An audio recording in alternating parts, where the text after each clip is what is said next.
عرشه خاتم النبيين والمرسلين المصطفى الأمجد المحمود الأحمد أبا القاسم محمد. اللهم صل على محمد وآل محمد. يا آل بيت الطيبين الطاهرين المعصومين الذين أذهب الله عنهم الرجس وطهرهم تطهيرا. اللهم صل على محمد وآل محمد. Quelques minutes en français. Pourquoi commémorons-nous le Muharram? La première question, pourquoi commémorons-nous le Muharram, Ashura? Et cette commémoration a quelle importance? Je vous ai dit la fois passée que la plus grande des fêtes pour nous, c'est Eid el-Gadir. Car il y a Eid al-Fitr qui complète le jeûne, il y a Eid al-Adha qui complète le Hajj, et Eid el-Gadir complète la religion. Et c'est cette religion que Karbala a sauvée. C'est pour ça que Karbala est très important. Karbala a sauvé la religion qui a été complétée à Gadir. C'est pourquoi cette commémoration est très très importante, il ne faut surtout pas l'oublier. Et quel est le message de Imam Hussein alayhi salam? C'est ça qu'il faut regarder. Imam Hussein alayhi salam, quand il est parti de Médine, il est allé d'abord à la Mecque. Question, pourquoi? Pourquoi n'a-t-il pas été directement à Karbala? Il le savait. Il a été à la Mecque pour la...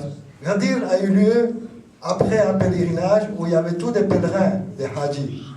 Ici aussi, il fallait que Imam Hussein alayhi salam, que tout le monde sache qu'il était en train de partir. Donc, que la communauté ne dise pas, parce que le hajj est justement un rassemblement de toute la communauté. Que la communauté ne dise pas, nous ne savions pas. Donc il fallait le faire.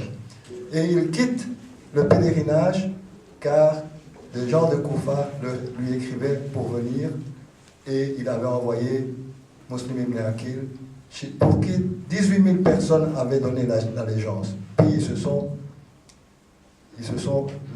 laissés, comment dirais-je, apeurés par Ibn Ziyad et ils ont laissé tomber. Mais quel est le message? Quand il quitte Médine, il dit, je ne pars pas pour le pouvoir, je ne pars pas en rébellion, je pars pour que la communauté suive le chemin de mon grand-père, le prophète Mohammed Mustafa sallallahu alayhi wa sallam.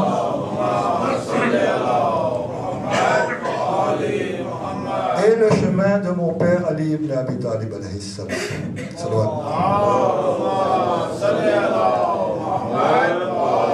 Je pars pour faire Amr bil Ma'ruf et Nahy al-Munkar. Inviter vers le bien et faire éviter le mal. Si nous regardons dans les obligations que nous avons, nous commençons par la prière et puis il y a le jeûne, le hajj, etc. C'est en 7e position, 6e position, 7e position et 8e position qu'on trouve Amr bil Ma'ruf et Nahy al-Munkar. Mais il ne faut pas croire que ceci vous dit que ça c'est la 8e chose obligatoire.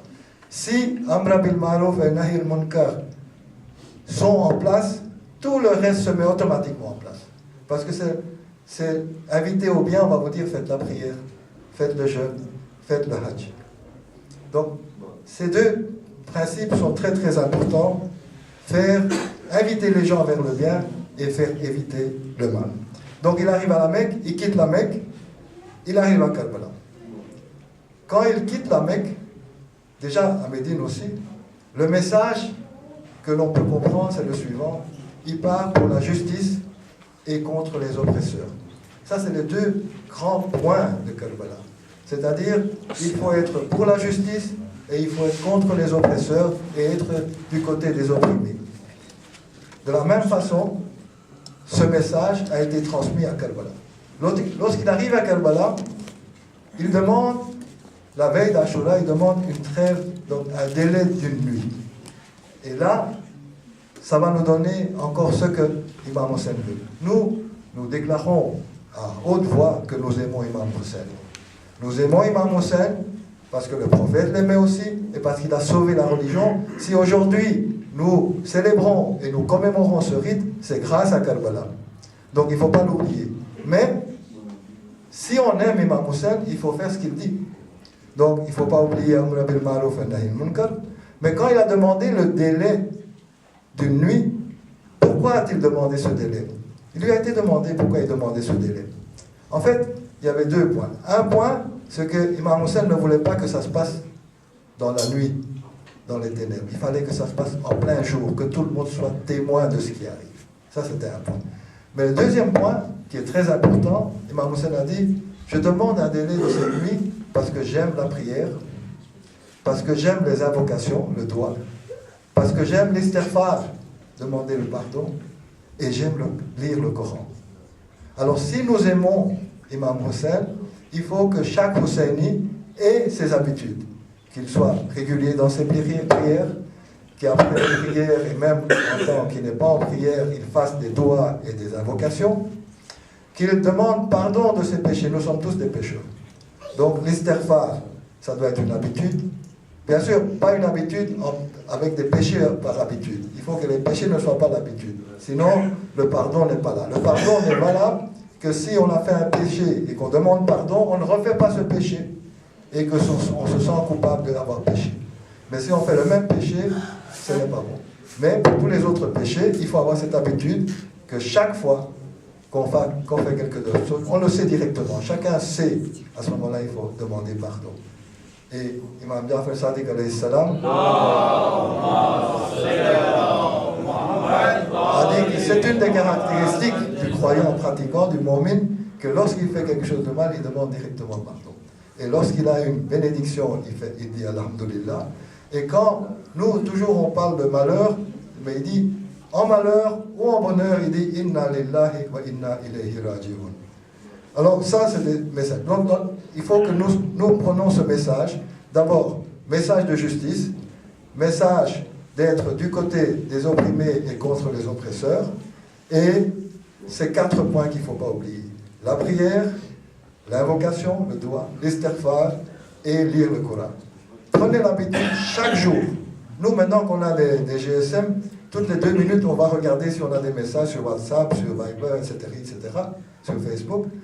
Prenez l'habitude de prendre sur le GSM, avec vous pouvez télécharger le Coran, et chaque jour, chaque fois que vous regardez vos mails, etc., vos messages, prenez l'habitude de lire 1 ou 2 ou 3 versets.